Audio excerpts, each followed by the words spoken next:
આક્ષેપો। કચ્છ જિલ્લાનું મહત્વપૂર્ણ સિંચાઈ સ્ત્રોત ગણાતું નરા ડેમ જે હજારો ખેડૂતો માટે જીવાદોરી સમાન છે, તેની કામગીરી અંગે ગંભીર પ્રશ્નો ઊભા થયા છે।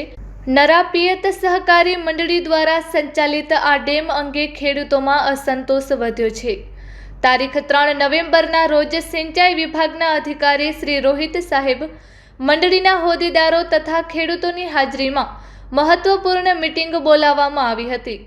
મીટિંગ દરમિયાન ખેડૂતો દ્વારા મંડળીની કામગીરીને લઈ ગંભીર આક્ષેપો કરવામાં આવ્યા। ખેડૂતોના જણાવ્યા મુજબ મંડળીના હોદ્દેદારો ખાસ કરીને પ્રમુખશ્રી ખેડૂતોની વાજબી દલીલોને ધમકીઓ આપીને દબાવી દે છે। પિયત વસૂલાતના નાણાંમાંથી કેનાલોના સમારકામમાં લાખો રૂપિયાનું ગોટાળું થતું હોવાનું ખેડૂતોનો આક્ષેપ છે। વરસાદ બાદ કેનાલોમાં ઝાડ કાપણીના કામ માટે પ્રમુખશ્રીએ પોતાના જ જીસીબી વડે 3 ગણા કલાકોના બિલ બનાવી ફંડમાંથી નાણાં ઉપાડ્યા હોવાનું કહેવાય છે। માટીકામના ટેન્ડર પ્રક્રિયામાં પણ પોતાના સગા સંબંધીઓને લાભ પહોંચાડવામાં આવ્યો હોવાના આરોપો છે। કેનાલોમાં અડધી માટી રહી જતા પાણી છલકાઈ ખેતરોમાં ઘૂસી જાય છે, જેના કારણે નાના ખેડૂતોના પાકને ભારે નુકસાન થાય છે। આ તમામ બાબતો અંગે મંડળી સામે વારંવાર રજૂઆત છતાં કોઈ પગલાં લેવાયા નથી।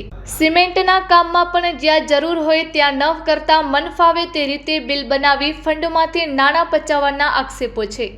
આ સમગ્ર મામલે સામાજિક કાર્યકર શ્રી શંકર મહેશ્વરીએ 15 દિવસ અગાઉ ક્ષાર અંકુશ વિભાગ ડિવિઝન તેમજ કલેક્ટરશ્રીને લેખિત રજૂઆત કરી હતી।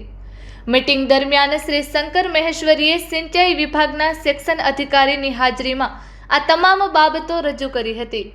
મીટિંગમાં નવલસિંહ જાડેજા, રામજી મહેશ્વરી તથા નાનજી મહેશ્વરી સહિત અનેક ખેડૂતો હાજર રહ્યા હતા।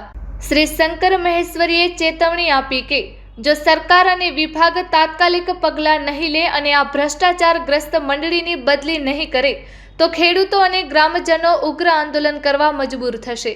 Report by Adam Notiyar, bureau chief. 4 ની અંદર સમિતિ જઈ સમિતિ એટલા માટે હોય છે, તમે તો અધિકારી છો, ત્યાંથી નહીં આવો, બરાબર?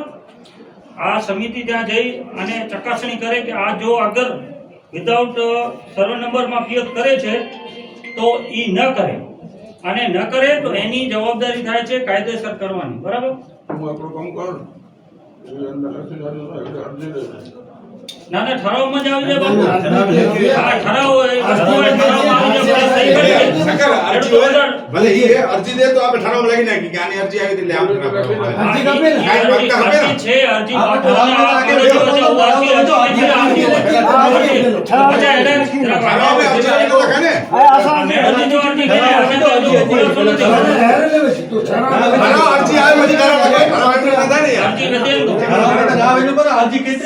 કલેક્ટર થતા નહીં, ડીએસપી કે નહીં, નરા પોલીસ સ્ટેશન હજી કેટલી અરજી આપણે અરજી વગર ઠરાવ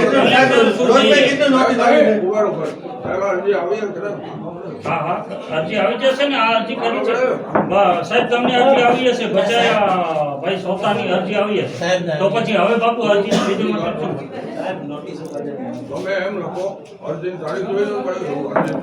અરજી કરેલ છે એના અનુસંધાને આ કાર્યવાહી કરવામાં આવશે એવું ઠરાવમાં ઉલ્લેખ કરો। હા, બસ કે આ તારીખે અરજી આવેલ છે સમિતિ, આપણે ઇરિગેશન ડિપાર્ટમેન્ટને, સારંગપુર વિભાગને અરજી આવેલ છે, એના અનુસંધાને આપણે ઠરાવતું તો પાણી અરજી લખી કરે ને સાહેબ અરજી તો આજે 1000 રૂપિયા મને ઠરાવ છે કે કાર્યવાહી નથાથી હતી।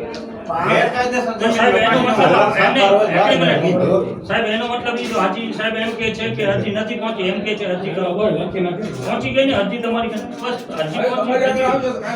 હા, બસ અરજી પહોંચી ગઈ, અરજી પહોંચી ગઈ છે, બસ जमीन के पानी देने ગેરકાયદે તમે જોકો હોય માથે પાડે માત્ર એટલી તો है ना, गैरकायदेसर न्याय देने को मैंने तो कायदेसर कार्रवाई की समिति करेगी साहब।